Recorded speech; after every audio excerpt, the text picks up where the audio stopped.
ओम नमः शिवाय। दोस्तों, आज की वीडियो में हम जानने वाले हैं कि पार्थिव शिवलिंग घर पर बनाकर हम उसका पूजन कैसे करते हैं।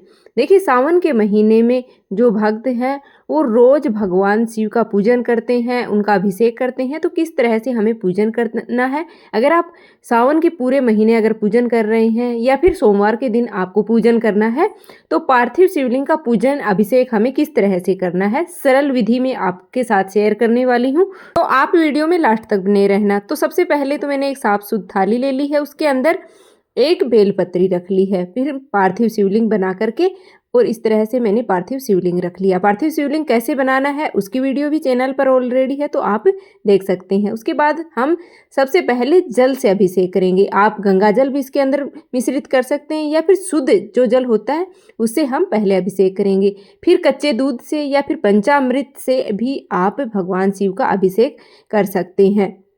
तो हम भगवान शिव का अभिषेक है वो 3 बार करते हैं, एक बार जल से, फिर कच्चे दूध से या फिर पंचामृत से। उसके बाद में हमें फिर से जल से है वो अभिषेक करना होता है। तो इस तरह से हमें 3 बार है वो पार्थिव शिवलिंग हो या फिर कोई भी शिवलिंग हो, तो इस तरह से हमें अभिषेक करना है। फिर हम वस्त्र के रूप में भगवान शिव को कलावा समर्पित करेंगे। अगर आपके पास जनेऊ है तो आप जनेऊ भी समर्पित कर सकते हैं या फिर इस तरह से कलावा समर्पित कर दें। देखिए, पार्थिव शिवलिंग हो या कोई भी शिवलिंग हो, उसमें पूरा संपूर्ण जो शिव परिवार है वह समाहित होता है। तो फिर हम तिलक लगा देंगे भगवान शिव को, त्रिकुंड है वो बना देंगे चंदन से। तो इस तरह से त्रिकुंड बना देंगे या फिर आप चंदन से तिलक भी कर सकते हैं। अभिषेक करते समय आपको भगवान शिव के मंत्रों का जप है वो अवश्य ही करता रहना चाहिए। ओम नमः शिवाय या श्री शिवाय नमस्तुभ्यम, जो भी मंत्र आपको आते हैं वह मंत्रों का जप आपको भगवान शिव की पूजा करते समय, अभिषेक करते समय अवश्य ही करना चाहिए। फिर हम भगवान कार्तिकेय, भगवान गणपति को भी हम कुमकुम से तिलक कर देंगे और जहाँ पर माता पार्वती के हस्त कमल हैं वहाँ पर भी हम माता पार्वती को भी कुमकुम से तिलक कर देंगे। तो इस तरह से हम सभी को तिलक कर देंगे। देखिए, जब हम शिवलिंग की पूजा करते हैं तो संपूर्ण शिव परिवार की पूजा हो जाती है। पूरे सावन के महीने में एक बार तो आपको पार्थिव शिवलिंग की पूजन अवश्य ही करना चाहिए, सोमवार के दिन, या फिर आप पूरे महीने सावन का उपवास रख रहे हैं तो आपको एक बार तो पार्थिव शिवलिंग बनाकर अवश्य पूजन करना चाहिए। तिलक के बाद यहाँ पर अक्षत समर्पित कर दिए हैं। फिर हम यहाँ पर भगवान जो शिव शंकर हैं उनको बेलपत्र बहुत ही अधिक प्रिय है, तो बेलपत्री पर हम तिलक करके चंदन से, इस तरह से आप शहद भी लगा सकते हैं और तिलक करके चंदन से हम भगवान शिव को समर्पित कर देंगे। देखिए, अगर आपके पास और कुछ भी नहीं है चढ़ाने के लिए फूल पत्ते, तो आप एक बेलपत्र, एक जल का लोटा भी भगवान शिव को सावन के महीने में या फिर रोज समर्पित करते हैं तो भगवान शिव हैं वो उससे भी प्रसन्न हो जाते हैं, क्योंकि भोले बाबा इनका नाम है, तो भोले शंकर है, तो बहुत ही जल्दी, मतलब थोड़े से प्रयास से ही यह प्रसन्न हो जाते हैं। फिर आपके पास अगर जो भी फूल पत्ते हैं मिल जाते हैं आपको, तो आपको अवश्य ही समर्पित करने चाहिए भगवान शिव को।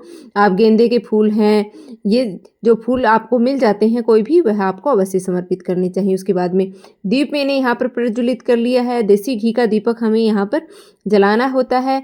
धूप हम भगवान को दिखा देंगे, तो इस तरह से धूप दीप हम यहाँ पर प्रज्वलित कर लेंगे और फिर हम भोग समर्पित करेंगे। तो भोग में देखिए, शिव जी को फलाहारी भोग ही लगाया जाता है। आप मिठाई का या फिर चीनी का, मिश्री का और फलों का भोग है, कोई भी मौसमी फल है उनका भोग आप भगवान शिव को समर्पित कर सकते हैं। साथ में ही हम दक्षिणा समर्पित कर देंगे। अगर हमारी पूजा में कोई कमी रही है तो हम यथासंभव दक्षिणा अवश्य समर्पित करें। अगर रोज पूजन कर रहे हैं तो रोज दक्षिणा है वो आपको चढ़ानी होती है, या फिर आप एक दिन है वो दक्षिणा चढ़ा करके और आप किसी पंडित को है वो दान दे सकते हैं। उसके बाद में हम आरती करेंगे, तो बहुत ही प्रेम पूर्वक हम भगवान भोलेनाथ की, भगवान गणेश की, सभी की हम प्रेम पूर्वक आरती कर लेंगे। या फिर आपको आरती नहीं आती है तो इस तरह से क्लॉकवाइज 5 या 7 बार घुमा करके भी हम आरती कर सकते हैं।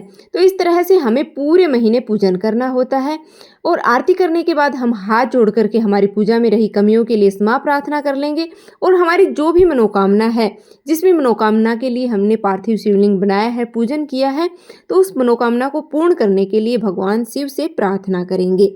तो इस तरह से हम पार्थिव शिवलिंग बना करके घर पर उसका पूजन करते हैं। पार्थिव शिवलिंग कैसे बनाया जाता है, किन नियमों का पालन किया जाता है, उसकी वीडियो चैनल पर ऑलरेडी आ चुकी है। देखिए, शिवलिंग की पूजन करने के बाद पार्थिव जो शिवलिंग होता है इसका विसर्जन भी करना होता है। जब आपके दिए और धूप हैं वो शांत हो जाते हैं तो उसके बाद में हमें पार्थिव शिवलिंग का विसर्जन करना होता है। तो सबसे पहले अक्षत समर्पित कर देंगे, फिर जो भी भोग प्रसाद आपने चढ़ाया है वह घर के सभी सदस्यों में हम बांट देंगे। दक्षिणा हम किसी पंडित को या कन्या को है वो दान कर देंगे, और जो भी फूल पत्ते हमने यहाँ पर चढ़ाए हैं यह भी हमें विसर्जन इनका ही करना होता है। तो साफ कोई भी पात्र आप ले लें और उसमें जल भर लेंगे। तो इस तरह से मैंने एक साफ पात्र में जल भर लिया है, थोड़ा सा गंगा जल इसके अंदर डाल लेंगे। फिर हम शिवलिंग को इसके अंदर है वो रख देंगे। जिससे कि ये मिट्टी का होता है ना, तो मिट्टी का शिवलिंग है वो आसानी से इसमें है वो मिट्टी बन जाती है थोड़ी देर में। फिर हम इसको किसी पेड़ पौधे में डाल देंगे, आप बेल वृक्ष में डाल दें। ध्यान रखें कि तुलसी के पौधे में यह जल है वो हमें नहीं चढ़ाना है, और बाकी आप किसी भी पेड़ पौधे में यह जल है वो चढ़ा सकते हैं। और फिर से हम हाथ जोड़ करके क्षमा प्रार्थना कर लेंगे, अगर हमसे कोई भूल हुई है तो हमें माफ़ कर दें।